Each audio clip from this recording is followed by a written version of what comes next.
കാനാടിക്കാവ് ശ്രീ വിഷ്ണുമായ സ്വാമി ക്ഷേത്രത്തിലെ പ്രസിദ്ധമായ തിറവെള്ളാട്ട് മഹോത്സവം ജനുവരി 4 ഞായറാഴ്ച രാവിലെ 10 മുതൽ തിറവെള്ളാട്ട് മഹോത്സവത്തിന്റെ ആചാരാനുഷ്ഠാനങ്ങളിൽ അതിപ്രധാനമായ രൂപക്കളം തൊഴൽ മഠാധിപതി ബ്രഹ്മശ്രീ ഡോക്ടർ വിഷ്ണു ഭാരതീയ സ്വാമിയുടെ മുഖ്യ കാർമ്മികത്വത്തിൽ നടത്തപ്പെടുന്നു. രൂപക്കള ദർശനം പരമപുണ്യം, രൂപക്കള സ്പർശനം പാപമോചനം, രൂപക്കള സമർപ്പണം ത്രികാലദോഷമോചനം. ഈ ധന്യമായ ഭക്തിസാന്ദ്രമായ ചടങ്ങുകളിൽ പങ്കെടുത്ത് ഭഗവാൻ വിഷ്ണുമായ സ്വാമിയുടെ അനുഗ്രഹം നേടുന്നതിന് പെരിങ്ങോട്ടുകര കാനാടിക്കാവ് വിഷ്ണുമായ ക്ഷേത്ര സന്നിധിയിലേക്ക് ഏവരെയും സാദരം ക്ഷണിക്കുന്നു.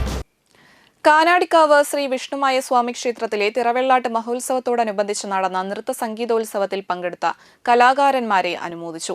10 ദിവസം വിവിധ വേദികളിലായി നടന്ന 500-ൽ പരം കലാകാരന്മാർ കാഴ്ചവെച്ച വാദ്യ നൃത്ത സംഗീത കലാപ്രകടനങ്ങൾ മികവുറ്റതായിരുന്നു. നാട്ടിക MLA CC മുകുന്ദൻ അനുമോദന സമ്മേളനം ഉദ്ഘാടനം ചെയ്തു. അപ്പോൾ ഞാൻ സ്വാമിയായിട്ട് വിഷ്ണു ഭാരതീയ സ്വാമിയായിട്ട് ഒന്ന് സംസാരിക്കുകയുണ്ടായി. അപ്പോൾ സ്വാമി എന്നോട് പറഞ്ഞത് 9 ദിവസം നീണ്ടു നിന്ന നമ്മുടെ ഈ തിറവെള്ളാട്ട് മഹോത്സവത്തിൻ്റെ വിവിധ സംസ്ഥാനത്തിൽ നിന്നും 500 കണക്കിന് ജനപ്രതിനിധികൾ നമ്മുടെ കലോത്സവമായി പങ്കെടുത്തു എന്നാണ് എൻ്റെ അടുത്ത് പറഞ്ഞത്. എന്നൊക്കെ പറയുമ്പോൾ തന്നെ നമ്മുടെ ഈ ക്ഷേത്രത്തിനെ സംബന്ധിച്ച് വിവിധ സംസ്ഥാനങ്ങളുമായി കൂട്ടിച്ചേർത്തിക്കൊണ്ടുള്ള ഒരു പ്രവർത്തന ശൈലി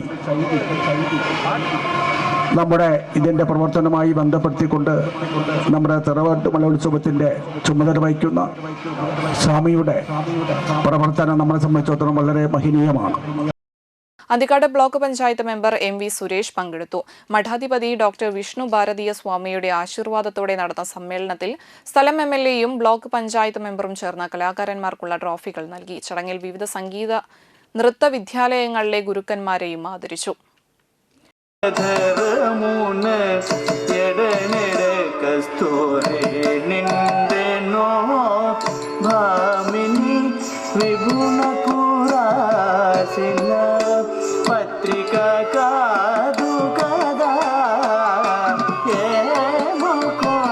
చిగురుట ధరమున ఎడనెడ కస్తో